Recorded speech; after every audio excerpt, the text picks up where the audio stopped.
अस्सलामुअलैकुम वरहमतुल्लाहि वबरकातुहू। Dear student, मैं अज़मत शाह आपका मैथमेटिक्स का टीचर और आपको मैं क्लास 10th मैथमेटिक्स का आज जो सेकंड टॉपिक है डायरेक्टली प्रोपोर्शनल वेरिएशन की टाइप है। वेरिएशन की सबसे पहली टाइप जो है वो है डायरेक्टली प्रोपोर्शन।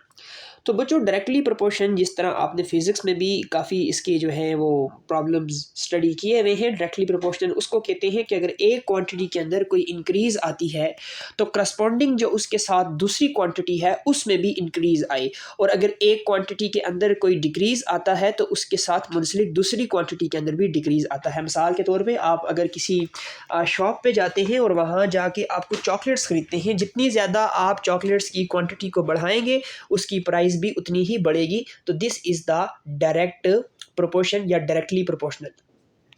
तो सबसे पहले एक बात आप याद रखिएगा कि प्रोपोर्शनैलिटी को हम जब भी हटाते हैं तो हम एक कांस्टेंट लगाते हैं, एंड फर्स्ट ऑफ ऑल हमने उसी कांस्टेंट की वैल्यू को फाइंड आउट करना होता है।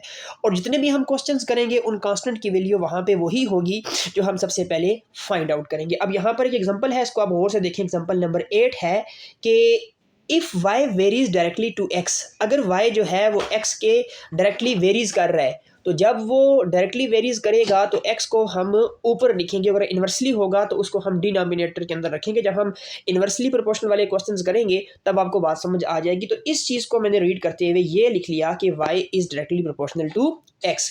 अब यहाँ से आके क्वेश्चंस को हम थोड़ा सा स्टॉप करते हैं और सबसे पहले हम इसको इक्वेशन में कन्वर्ट करेंगे। तो इक्वेशन में कन्वर्ट करने के लिए आप सबसे पहले ये देखें कि अगर आपके पास जो यहाँ पे लिखा हुआ है कि y जो है वो x के डायरेक्टली प्रोपोर्शनल है, तो सबसे पहले हम यहाँ पे इक्वेशन लिखेंगे। इक्वेशन लिखने का तरीकाकार ये है कि आप देख सकते हैं कि जहाँ पे प्रोपोर्शन का साइन है उसकी जगह हम इक्वल डाल देंगे और साथ ही k आ जाएगा कांस्टेंट। तो फर्स्ट ऑफ ऑल हमने इस कांस्टेंट की वैल्यू को फाइंड आउट करना है, और कांस्टेंट की वैल्यू हमें इसी इक्वेशन से मिलेगी। अब इस इक्वेशन 1 के अंदर 3 वेरिएबल हैं, y है, k है और x है। अगर हमें कांस्टेंट चाहिए तो ये तो क्योंकि अननोन है तो बाकी y और x दोनों जो हैं वो हमें पता होने चाहिए, तब जाके हम कांस्टेंट की वैल्यू को फाइंड आउट करेंगे। तो इसके लिए हम क्वेश्चंस को दोबारा रीड करते हैं और देखते हैं कि क्या हमें y और x की वैल्यू गिवन है या नहीं है। अब क्वेश्चन अगर आप यहाँ से देखें कि y की वैल्यू यहाँ पे 150 है और x की वैल्यू जो है वो 3 है। अब ये x की वैल्यू 3 और y की वैल्यू 150 हम जो है इस इक्वेशन के अंदर पुट करेंगे। जब इस इक्वेशन के अंदर हम इस चीज़ को पुट करेंगे तो आप यहाँ पे देख सकते हैं कि हमें k की वैल्यू जो है वो x की वैल्यू जो, क्योंकि y की वैल्यू 150 थी मैंने वो पुट की, और इसी तरीके से k कांस्टेंट है और x की वैल्यू 3 पुट की। अब 3k के साथ क्योंकि यहाँ पर जो है वो मल्टीप्लाई हो रहा है, यहाँ के डिवाइड हो जाएगा, तो what is the value of k की वैल्यू हो जाएगी हमारे पास 50। तो इस तरीके से हम जो है वो कांस्टेंट की वैल्यू को फाइंड आउट कर सकते हैं। अब आगे जो हमें वो क्वेश्चन पूछ रहा है, then find an equation connecting x and y।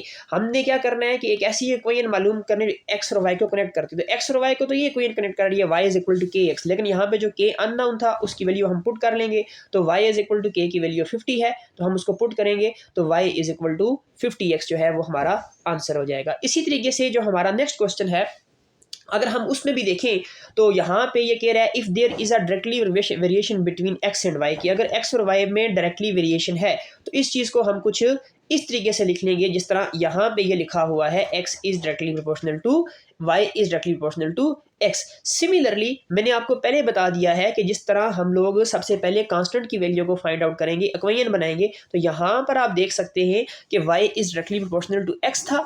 इस प्रोपोर्शनलिटी के साइन को जब मैं इक्वल में कन्वर्ट करूंगा तो यहाँ पे एक कांस्टेंट आ जाएगा। अब सबसे पहले मैंने इस कांस्टेंट की वैल्यू को फाइंड आउट करना है, तो इस कांस्टेंट की वैल्यू k को फाइंड आउट करने के लिए मुझे x और y दोनों जो हैं वो फाइंड आउट करने होंगे, ढूंढने होंगे, और वो अभी क्वेश्चन के अंदर ऑलरेडी दे दिए गए हैं। यहाँ पे लिखा हुआ है कि y की वैल्यू 15 है और x की वैल्यू 3 है। तो ये वाली वैल्यू जो है मैं इस इक्वेशन के अंदर लाके पुट कर दूंगा। अब जब मैं यहाँ पे वैल्यूज पुट करूंगा, यहाँ पे देखिए आप देख सकते हैं कि लिखा भी हुआ है कि जो आपके पास x की वैल्यू है वो 15 है और x की वैल्यू 3 है। ये मैंने यहाँ से क्वेश्चन से देखी है, तो मैं यहाँ से k की वैल्यू को फाइंड आउट कर लूंगा। तो सबसे पहले तो हमने करना ही k जो है कांस्टेंट की वैल्यू को फाइंड आउट करना होता है।